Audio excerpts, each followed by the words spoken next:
साल 1961 इंसानों को अंतरिक्ष में गए अभी सिर्फ 4 साल ही बीते थे। उस वक्त दुनिया की दो महान शक्तियां अमेरिका और रशिया अपने आप को टेक्नोलॉजी को सबसे ज्यादा सुपीरियर मानने की और साबित करने की होड़ में लगी थी और अंतरिक्ष की ओर और तेजी से कदम बढ़ा रहे थे। और अमेरिका का मानना था कि रशिया उसके सामने कुछ भी नहीं है और कहीं तक भी टिकता नहीं है। और फिर तभी 12 अप्रैल 1961 को रशिया के कॉस्मोनॉट और अधूरी गैंगरीन स्पेस में जाने वाले पहले ऐसे इंसान बने थे।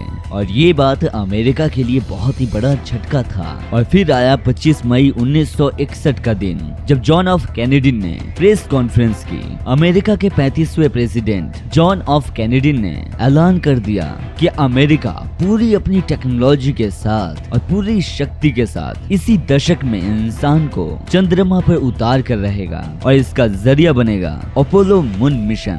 लक्ष्य कठिन था और सपने आसमान से भी ऊंचा। उस प्रेस कॉन्फ्रेंस के बाद यानी कि 8 साल बाद 20 जुलाई 1969 को ये सपना पूरा हुआ और अमेरिका इतिहास में पहली बार इंसान को चंद्रमा पे पहुंचाने वाले पहला देश बना।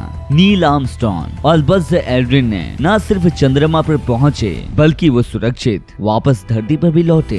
अमेरिका एक बार फिर से अपने ट्रैक पर आया और एक बार फिर से अपना नाम और दबदबा कायम किया और टेक्नोलॉजी का एक अलग ही ओर करा और उसके बाद से अपने आप को साबित किया और दुनिया के सामने ये चीजें पेश कर चुका था और रशिया को अंतरिक्ष के दौर में कोसों पीछे छोड़ चुका था। फिर क्या था, 1969 से लेकर 1972 तक अमेरिकन स्पेस एजेंसी नासा ने अपोलो मिशन को बेइंतहा पैसा बहाते हुए चंद्रमा पर 6 मिशन सेट किए और कुल 12 एस्ट्रोनॉट्स को भेजे गए और चंद्रमा पर कदम भी रखा। इन्हीं में से आखिरी मिशन था अपोलो 17 मिशन, जब हम इंसानों ने आखिरी बार चंद्रमा का रुख किया था। वो मिशन जो कि आखिरी मिशन थी और चंद्रमा ने आखिरी बार ये महसूस किया किसी इंसान के कदमों का आहट और कदमों का रखना। अपोलो 17 मिशन क्या था और इसका लक्ष्य क्या था और आखिर क्या ऐसा हुआ था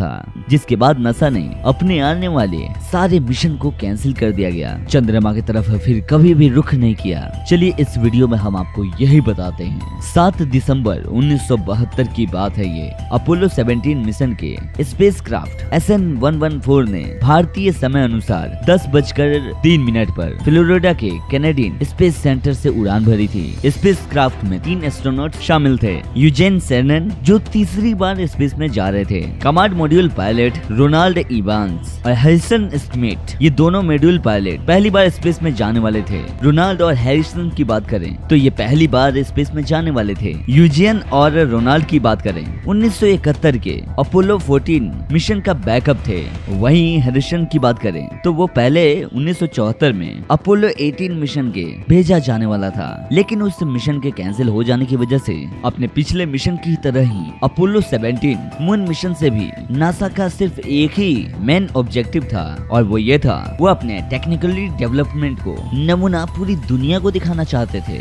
इसके अलावा इस मिशन पर, इस मून मिशन पे मकसद था कि कोई साइंटिफिक रीजन यानी कि रिसर्च भी करना, मून के सरफेस पर ल्यूना रोवर व्हीकल को चलाना और कुछ ऐसी जगहों को विजिट करना जो कि एक्सप्लोरेशन के नजर से काफी ज्यादा जरूरी हो। जिन जगहों पर एस्ट्रोनॉट्स को जाना था उनमें से थी एल्फेनस ग्रेनेटर, गेसेंटी ग्रेटर और टॉरस लिट्रो। ये मून की काफी पुरानी साइट्स और यहाँ पे वोल्केनो एक्टिविटीज भी देखी गई थी और ऐसे में एस्ट्रोनॉट्स यहाँ से ढेर सारे सैंपल इकट्ठा करने वाले थे, जिससे कि मून की और पास्ट में, फ्यूचर में ये और पूरी डिटेल पता लगाया जा सके इसके बारे में। इस मिशन के दौरान सिर्फ यूजियन सेर्नन और हैरिसन ने मून पर उतरने वाले थे, यही दोनों। जबकि रोनाल्ड की बात करें तो स्पेसक्राफ्ट में रहकर वहां से सारी चीजों को कंट्रोल करने वाले थे।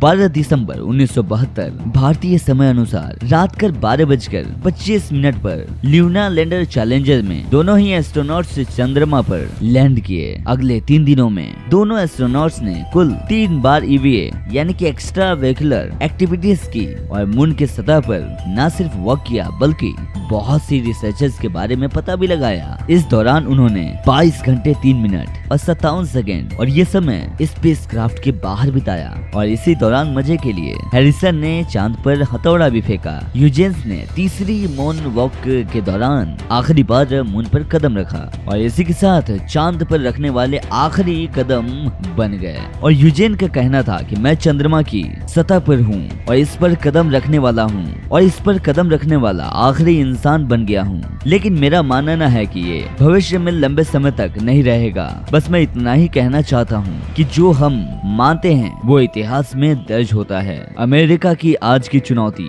भविष्य के इंसानों की नियति निर्धारित करेगा। हम टॉरस लिटरॉ पर हैं और चंद्रमा से लौट रहे हैं। हम जैसे आए थे वैसे ही वापस जा रहे हैं और भगवान की इच्छा रही तो हम यहाँ से मानवता के लिए और शांति और उम्मीद लेकर लौटेंगे। अपोलो 17 के सभी ग्रुप को शुभकामनाएं। 20 दिसंबर 1972 को भारतीय समय अनुसार 12:24 और 59 सेकेंड अंतरिक्ष पर 12 दिन 13 घंटे 51 मिनट 59 सेकेंड बिताने के बाद अपोलो के 17 के स्पेस क्राफ्ट ने साउथ पैसिफिक ओशियन में लैंड किया। तीनों एस्ट्रोनॉट्स को लैंडिंग के समय 52 मिनट के बाद ही हेलीकॉप्टर से सुरक्षित रिकवर कर लिया गया और इसी के साथ अपोलो 17 मिशन खत्म हुआ और साथ ही साथ इंसानों का चंद्रमा पर जाने का एक उम्मीद की किरण मिल गई। लेकिन अभी भी सवाल वही का वही है कि आखिर ऐसा क्या था और क्या हुआ। नासा सहित दुनिया का कोई भी देश इसके बाद कभी भी चंद्रमा तक रुख भी नहीं किया और ना ही जाने की कोशिश करता है। बल्कि अमेरिका को कुछ वहाँ पे ऐसा मिला जिससे कि वो डर गए थे या फिर कुछ और ही बात थी। दोस्तों 1972 से कोई भी देश चंद्रमा पर इंसानों को नहीं भेज सका है या फिर कहें कि कोशिश ही नहीं की और इसका कारण एक नहीं बल्कि हर देश के अपने अलग अलग रीजन हैं। अगर हम बात करें नासा की तो उनका एनुअल बजट 1,50,000 करोड़ से भी ज्यादा है, जबकि अपोलो मिशन का टोटल कॉस्ट 1,75,000 करोड़ है, जो कि आज के टाइम से 5 लाख करोड़ से भी ज्यादा है। आज के समय नासा के सामने पूरी यूनिवर्स की स्टडी करने का चैलेंज है और अपने दूसरे प्लैनेट्स को एक्सप्लोर करना, ध्यान देना और इन सब पे काम करना है। ऐसे में मून पे इंसानों को भेजने का उनके पास बजट नहीं है और बहुत कम है, जिसकी वजह से वो कोशिश भी नहीं कर रहे हैं। सेकेंडली, जब इंसान पहली बार चंद्रमा पर गया था तो सारी दुनिया इस मोमेंट को देखने के लिए उत्साहित थे और दुनिया के 20% लोगों ने इसे देखा भी था। लेकिन बार बार इंसानों को चांद पे भेजने से कोई भी ऐसी चीजें नहीं निकल रही थी जो कि स्टडी किया जा सके, जो कि रोबोट को भी आसानी से भेजकर किया जा सकता था। उसके लिए इंसानों की जान की बाजी लगाना ये कहीं से भी ठीक नहीं था। अमेरिकन मून मिशन का लक्ष्य था रशिया को हराना और दुनिया को अपने नाम का डंका बजवाना और सुपर पावर के रूप में अपने आप को साबित करना। लेकिन वो तो पहले ही कर चुके थे। रशिया की स्पेस एजेंसी और रूस ने भी इसके बाद कोई भी ऐसी कोशिश नहीं की नीचा दिखाने के लिए या फिर अपने आप को ऊपर दिखाने के लिए, और ये चीजें कैंसिल ही कर दिया गया। और यही रीजन है कि मून पे उसके बाद किसी ने ऐसी कोशिश नहीं जताई जिसकी वजह से ये कही जाए कि हाँ कि कोई इंसान को भेजने के लिए पूरी तरीके से तुलना किया जाए या फिर अपने आप को आगे रखने की बात की जाए। European space agency ESA, Chinese CNSA और भारत की अपनी स्पेस एजेंसी इसरो ने भी चांद पर इंसानों को भेजने के प्लान रखे हैं। लेकिन दुनिया के हर देश के सामने बजट एक सबसे बड़ी चुनौती है।